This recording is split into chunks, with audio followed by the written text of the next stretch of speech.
ಕಾಲ್ತುಳಿತಕ್ಕೆ 11 ಜನ ಬಲಿಯಾದರು. ಈ ಪ್ರಕರಣಕ್ಕೆ ಸಂಬಂಧಪಟ್ಟಂತೆ ಕೆಎಸ್ಸಿಎನ ಇಬ್ಬರು ಸಿಬ್ಬಂದಿಯನ್ನ ಮತ್ತೆ ಪೊಲೀಸರು ವಶಕ್ಕೆ ಪಡೆದುಕೊಂಡಿದ್ದಾರೆ. ಸ್ಟೇಡಿಯಂ ಕ್ರಿಕೆಟ್ ಕೌಂಟರ್ನಲ್ಲಿ ಕೆಲಸವನ್ನ ಮಾಡ್ತಾ ಇದ್ರು ಪೊಲೀಸರು. ಇಬ್ಬರನ್ನು ಕೂಡ ವಶಕ್ಕೆ ಪಡೆದುಕೊಂಡಿದ್ದಾರೆ. ಈಗಾಗಲೇ 4 ಬಂಧಿಸಿರುವಂತಹ ಪೊಲೀಸರು 4 ಈಗಾಗಲೇ ಮೆಡಿಕಲ್ ಟೆಸ್ಟ್ ಕೂಡ ಆಗಿದೆ. ಈಗ ಮತ್ತಿಬ್ಬರು ಕಬ್ಬನ್ ಪಾರ್ಕ್ ಪೊಲೀಸರು ವಶಕ್ಕೆ ಪಡೆದುಕೊಂಡಿದ್ದಾರೆ. ಮತ್ತೆ ಇಬ್ಬರನ್ನ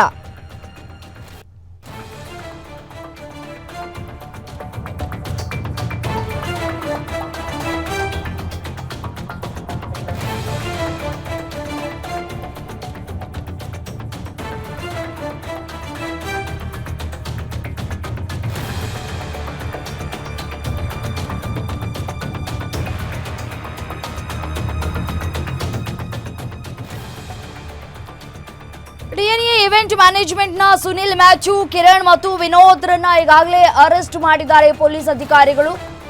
ಆರ್ಸಿಬಿ ಮಾರ್ಕೆಟಿಂಗ್ ಹೆಡ್ ನಿಖಿಲ್ರನ್ನು ಕೂಡ ಈಗಾಗಲೇ ಬಂಧಿಸಲಾಗಿದೆ. ಬಂಧಿಸಿ ಮೆಡಿಕಲ್ ಟೆಸ್ಟ್ ಅನ್ನ ಕೂಡ ಈ 4 ಜನಕ್ಕೂ ಕೂಡ ಮಾಡಲಾಗಿದೆ. ಕೆಎಸ್ಸಿಎ ಪ್ರಮುಖರೆಲ್ಲರೂ ಕೂಡ ಏನಾದ್ರು ಅನ್ನುವಂತಹ ಪ್ರಶ್ನೆ. ಇವರನ್ನು ಕೂಡ ಅರೆಸ್ಟ್ ಮಾಡ್ತಾರಾ? ಯಾವಾಗ?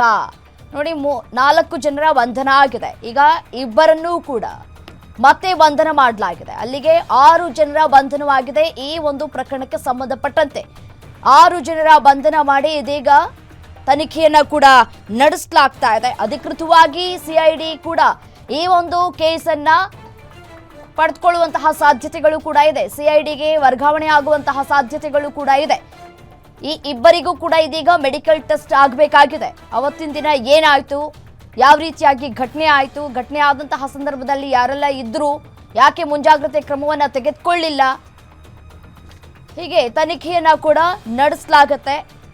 ಈ ಸದ್ಯಕ್ಕೆ ಸಣ್ಣವರನ್ನ ಬಂಧನ ಮಾಡ್ತಾ ಇರುವಂತಹ ಹಿನ್ನೆಲೆಯಲ್ಲಿ ದೊಡ್ಡ ದೊಡ್ಡ ತಲೆಗಳ ಗತಿ ಏನು, ಅವರನ್ನು ಯಾವಾಗ ಅರೆಸ್ಟ್ ಮಾಡ್ತಾರೆ ಅನ್ನುವಂತಹ ಪ್ರಶ್ನೆಗಳು ಕೂಡ ಇದೀಗ ಕಾಡ್ತಾ ಇದೆ.